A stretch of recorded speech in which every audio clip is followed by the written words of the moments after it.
Hello friends, welcome to day trader Telugu and good evening.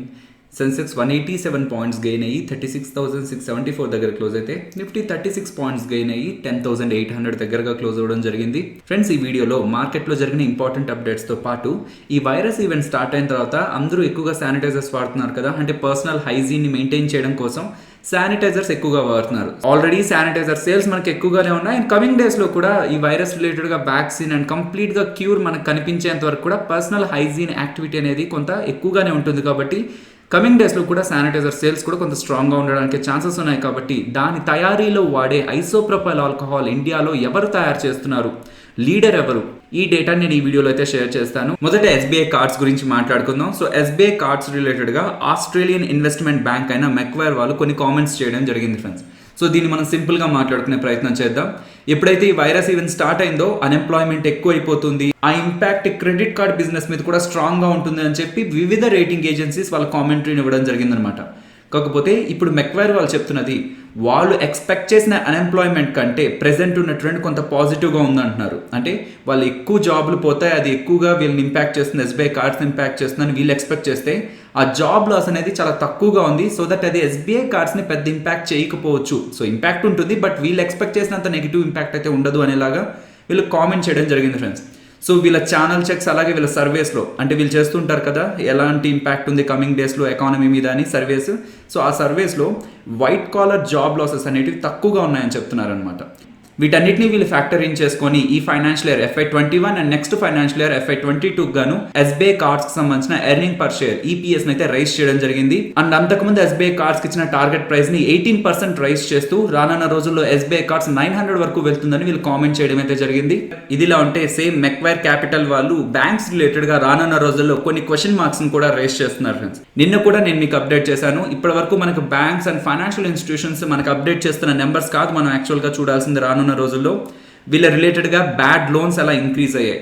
So ఈ moratorium ఎవరైతే తీసుకున్నారో వాళ్ళు రానున్న రోజుల్లో తిరిగి బ్యాంక్స్ ఆర్ NBFCస్కి తిరిగి డబ్బులు కట్టగలుగుతున్నారా, రీపే చేయగలుగుతున్నారా లేదా అనేది ఇక్కడ మీకు public and private sector banks వాళ్ళ టోటల్ లోన్ బుక్ లో ఎంత % మోరటోరియంకి ఇచ్చారు అన్న డేటా అయితే మీకు కనిపిస్తూ ఉంటుంది ఫ్రెండ్స్. ఏ బ్యాంక్స్ అయితే వాళ్ళ లోన్ బుక్ లో ఎక్కువ శాతం మోరటోరియం ని ప్రొవైడ్ చేశాయో వాటి రిలేటెడ్ గానే ఎక్కువగా ఫోకస్ ఉంటుంది అనమాట. ఈ మోరటోరియం ఎండ్ అయిపోయిన తర్వాత ఈ బ్యాంక్స్ ఎంత % అయితే మోరటోరియం వాళ్ళ కస్టమర్స్ కి ప్రొవైడ్ చేశారో అందులో 10% వరకు డిఫాల్ట్స్ అయినట్లయితే పర్లేదు, కానీ 20 అబౌవ్ డిఫాల్ట్స్ కానీ బ్యాంక్స్లో కనిపించినట్లయితే అది మనం నెగిటివ్గా చూడాల్సి ఉంటుందని చెప్పి అప్డేట్ చేయడం జరిగిందనమాట. నెక్స్ట్ నేను మీకు స్టార్టింగ్ చెప్పినట్టు ఐసోప్రొపైల్ ఆల్కహాల్ అనేది శానిటైజర్స్ తయారు చేయడంలో చాలా ఇంపార్టెంట్ ఇంగ్రీడియంట్ అనమాట.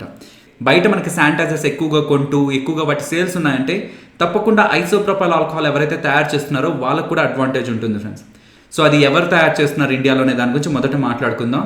సో ఇండియాలో ఐసోప్రొపైల్ ఆల్కహాల్ తయారు చేస్తున్న వాళ్ళలో టాప్ ప్లేయర్ అయితే దీపక్ ఫెర్టిలైజర్స్ అండ్ పెట్రోకెమికల్స్ వాళ్ళనమాట. బట్ ఈ వైరస్ ఈవెంట్ స్టార్ట్ అయిన తర్వాత ఈ ఐసోప్రొపైల్ ఆల్కహాల్ ఒక అడ్వాంటేజ్ అని తెలుసుకొని స్టార్ట్ చేసింది దీపక్ నైట్రైట్ వాళ్ళనమాట. సో ఈ దీపక్ ఫెర్టిలైజర్స్ అండ్ ఈ దీపక్ నైట్రైట్ వాళ్ళకి రానున్న రోజుల్లో బయట శానిటైజర్ సేల్స్ పెరుగుతున్నా, ఈ ఐసోప్రొపైల్ ఆల్కహాల్ డిమాండ్ పెరుగుతున్నా సరే కొంత అడ్వాంటేజ్ అయితే తప్పకుండా ఉంటుంది. ఐసోప్రొపైల్ ఆల్కహాల్ కేవలం శానిటైజర్స్ కే కాదు ఫ్రెండ్స్, ఇంకా డిఫరెంట్ సెగ్మెంట్స్ లో కూడా యూస్ చేస్తారు. బట్ ఒక ఇంపార్టెంట్ పాయింట్ ఇక్కడ మనం గుర్తుపెట్టుకోవాలి ఫ్రెండ్స్, ఇండియాకి ఎంతైతే ఐసోప్రొపైల్ ఆల్కహాల్ నీడ్ ఉందో అదంతా తయారు చేసే కెపాసిటీ దీపక్ ఫెర్టిలైజర్స్ కానీ దీపక్ నైట్రైట్ వాళ్ళకి కానీ లేదనమాట. So 1.8 lakh million tons per year అయితే ప్రెసెంట్ ఐసోప్రొపైల్ ఆల్కహాల్ రిక్వైర్మెంట్ ఉంది. కాకపోతే దీపక్ ఫెర్టిలైజర్స్ అండ్ పెట్రోకెమికల్ వాళ్ళు కేవలం 70,000 మిలియన్ టన్స్ కెపాసిటీ మాత్రమే వీళ్ళు ప్రొడ్యూస్ చేస్తున్నారనమాట. సో రెస్ట్ మిగిలిందంతా కూడా మనం ఇంపోర్ట్ చేసుకుంటున్నాం ఐసోప్రొపైల్ ఆల్కహాల్ని.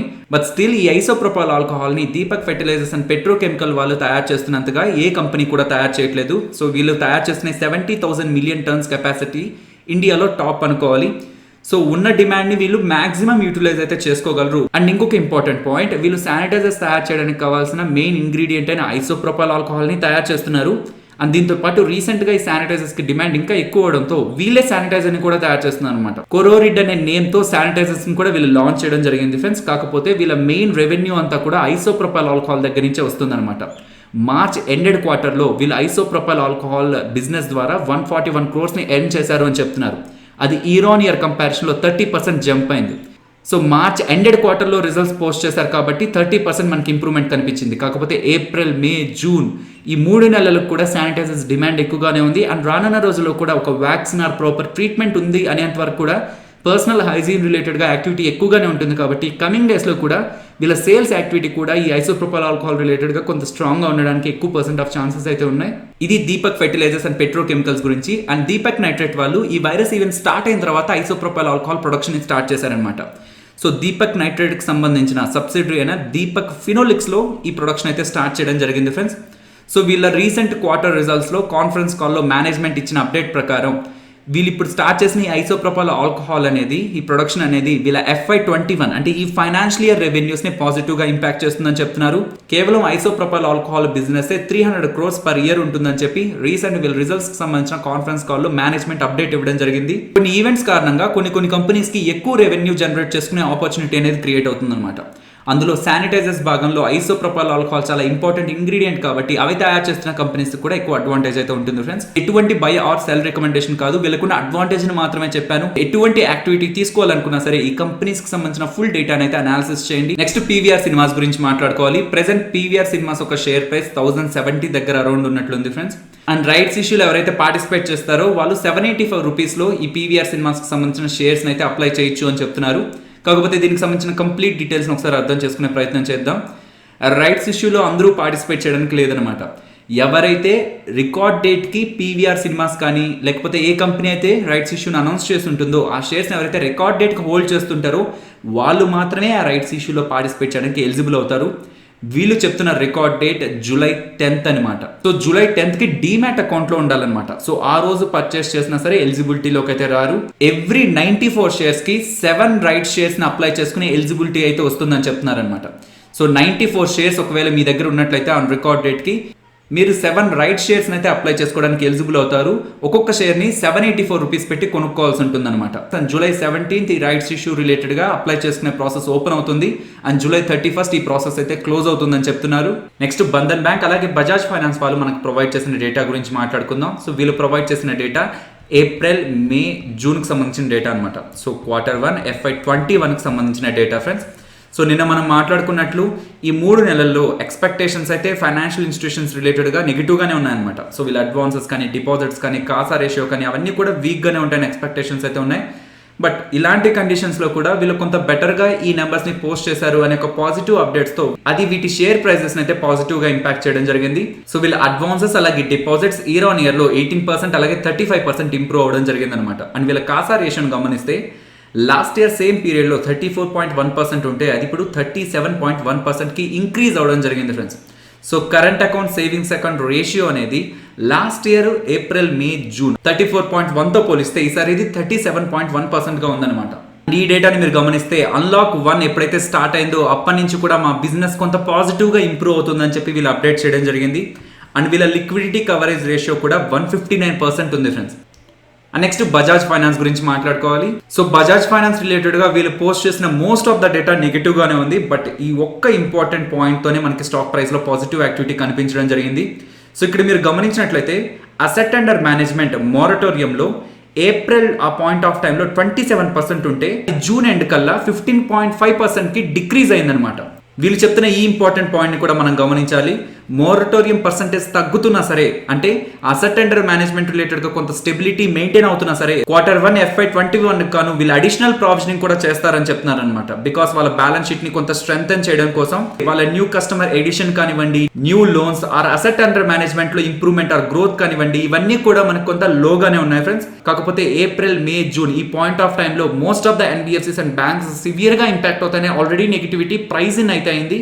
బజాజ్ ఫైనాన్స్ వాళ్ళు రీసెంట్ టైమ్స్ లో ఎలా పర్ఫామ్ చేశారనే డేటాను గమనిస్తే 2014 నుంచి 2019 వరకు కూడా వీళ్ళ ప్రాఫిట్ అనేది 41% CAGR తో గ్రో అవుతూ వచ్చింది ఫ్రెండ్స్. సో వీళ్ళ ప్రాఫిట్స్ 41% CAGR తో గ్రో అవుతూ ఉండేసరికి స్టాక్ ప్రైస్ 76% CAGR తో గ్రో అవుతూ వచ్చింది అనమాట. బట్ ఈ వైరస్ ఈవెంట్ స్టార్ట్ అవడంతో బజాజ్ ఫైనాన్స్ చాలా సివియర్ గా ఇంపాక్ట్ అవుతుందనే ఎక్స్పెక్టేషన్స్ తో 4,923 రూపీస్ నుంచి 1,783 రూపీస్కి ఫాలో అవడం జరిగిందనమాట. మే 27 ఆ పాయింట్ ఆఫ్ టైంకి మనకి లోయెస్ట్ లెవెల్స్కి అయితే స్టాక్ అయితే రీచ్ అవ్వడం జరిగింది 1,783 లెవెల్స్కి. ఫర్దర్గా మీరు బజాజ్ ఫైనాన్స్ ఒక బిజినెస్ మోడల్ అండ్ వాళ్ళకున్న అడ్వాంటేజెస్ ఏంటి అండ్ ఫైనల్గా నా ఒపీనియన్ ఏంటి బజాజ్ ఫైనాన్స్ మీద, ఇదంతా కూడా మీరు తెలుసుకోవాలనుకుంటే మే 27 మన ఛానల్లో బజాజ్ ఫైనాన్స్ రిలేటెడ్గా ఒక డెడికేటెడ్ వీడియో అయితే అప్లోడ్ చేయడం జరిగింది. అదే మీ కామెంట్ సెక్షన్ లో ప్రొవైడ్ చేస్తున్నాను ఫ్రెండ్స్. ఈ వీడియోని మీ ఫ్రీ టైంలో అయితే గమనించండి. బజాజ్ ఫైనాన్స్ రిలేటెడ్ గా మీకు పూర్తి డీటెయిల్స్ ఈ వీడియోలో అయితే దొరుకుతాయి. Next Nifty and bank Nifty support and resistance గురించి మాట్లాడుకుందాం. సపోర్ట్ 10,660 దగ్గర గమనిస్తున్నాను, రెసిస్టెన్స్ 10,880 దగ్గర. అండ్ ఈ లెవెల్ బ్రేక్ అయినట్లయితే నెక్స్ట్ మనం 11,000 ఫైనల్ రెసిస్టెన్స్ గా గమనించాల్సి ఉంటుంది friends. And bank Nifty immediate support 22,260 and resistance 22,840. If ఇది బ్రేక్ అయితే 23,060 దగ్గర గమనిస్తున్నాను. సో నిఫ్టీ రిలేటెడ్ గా మాట్లాడితే 10,660 బ్రేక్ అవ్వందే నేను ఎటువంటి షార్ట్ పొజిషన్స్ అయితే క్రియేట్ చేయను. అండ్ మార్కెట్ ఇక్కడ నుంచి ర్యాలీ అవుతూ 11,000 దగ్గరికి రీచ్ అవుతున్నప్పుడు ఎగ్జిస్టింగ్ గా ఉన్న నా లాంగ్ పొజిషన్స్ ని అంటే నా బై పొజిషన్స్ రిలేటెడ్ గా స్టాప్ లాస్ నేను కొంత దగ్గరగా అయితే తీసుకొస్తాను. Next 9th July weekly expiry contract data గురించి మాట్లాడుకుందాం ఫ్రెండ్స్. సో కాల్ సైడ్ మీకు ఎక్కడైతే ఓపెన్ ఇంట్రెస్ట్ అలాగే చేంజ్ ఇన్ ఓపెన్ ఇంట్రెస్ట్ లో డేటా పాజిటివ్ గా బిల్డ్ అవుతూ ఉంటుందో దాన్ని మీరు రెసిస్టెన్స్ గా గమనించాల్సి ఉంటుంది. సేమ్ అదే మనకి put side change in open interest అలాగే ఓపెన్ ఇంట్రెస్ట్ లో పాజిటివ్ డేటా బిల్డ్ అవుతుంటే అది మీరు సపోర్ట్గా గమనించాల్సి వస్తుంది అనమాట. సో ప్రెసెంట్ ఉన్న లెవెల్ 10,800 నుంచి మార్కెట్ టాప్ సైడ్కి మూవ్ అవుతుంది అనుకుంటే 9th July weekly expiry contract data అలాగే 16th July weekly expiry contract data రెండింటిని కంబైన్ చేసినా సరే మీకు స్టిల్ 11,000 అనేది ఒక ఇంపార్టెంట్ రెసిస్టెన్స్ గా అయితే కనిపిస్తుంది. అండ్ ఈ లెవెల్స్ నుంచి మార్కెట్ డౌన్ సైడ్ కి ఫాలో అవుతుంది అనుకుంటే నేను చార్ట్ లో గమనిస్తున్న లెవెల్స్ అయితే 10,660. ఇక్కడ ఆప్షన్ చైన్ డేటా ప్రకారం కూడా 10,600 దగ్గర మనకి చాలా సిగ్నిఫికెంట్ ఓపెన్ ఇంట్రెస్ట్ డేటా అయితే ఫామ్ అవడం జరిగింది. 10,600 to 10,660 ఈ రేంజ్ అనేది నాకు సంబంధించి అయితే ఒక important support range. Friends Upstox వాళ్ళు రీసెంట్ గా ప్రొవైడ్ చేస్తున్న ఆఫర్ ని జూలై 10th వరకు కూడా ఎక్స్టెండ్ చేశారు అని చెప్తున్నారు. సో ఫ్యూచర్ లో మీరు గ్లోబల్ స్టాక్స్ లో ఇన్వెస్ట్మెంట్ చేయాలనుకున్నా ప్రెసెంట్ వీళ్ళు ప్రొవైడ్ చేస్తున్న ఆఫర్స్ మీకు వాల్యూగా అనిపించినా సరే మీరు మన డిస్క్రిప్షన్ అలాగే కామెంట్ సెక్షన్ లో ప్రొవైడ్ చేసిన అప్స్టాక్ లింక్ ను క్లిక్ చేసి ఫ్రీగా అయితే అకౌంట్ అయితే ఓపెన్ చేయొచ్చు. ఫైనల్లీ ఇది ఫ్రెండ్స్ మన వీడియో నచ్చిందా? సో నచ్చినట్లయితే లైక్ చేయండి ఫ్రెండ్స్. అండ్ ఈ వీడియో మన వాళ్ళకి యూజ్ అవుతుంది అనుకుంటే తప్పకుండా షేర్ చేయండి. అండ్ మన ఛానల్ని సబ్స్క్రైబ్ చేయనట్లయితే ఒకసారి ఛానల్లో ఉన్న కంటెంట్ని గమనించండి. ఇఫ్ ఆ కంటెంట్ మీకు నచ్చింది అనుకుంటే ఛానల్ని సబ్స్క్రైబ్ చేసి పక్కనే వచ్చే బెల్ ఐకాన్ కూడా క్లిక్ చేయండి. మరొక ఇంట్రెస్టింగ్ వీడియోతో మళ్ళీ మీ ముందుకు వస్తాను. అంతవరకు టేక్ కేర్. జై హింద్.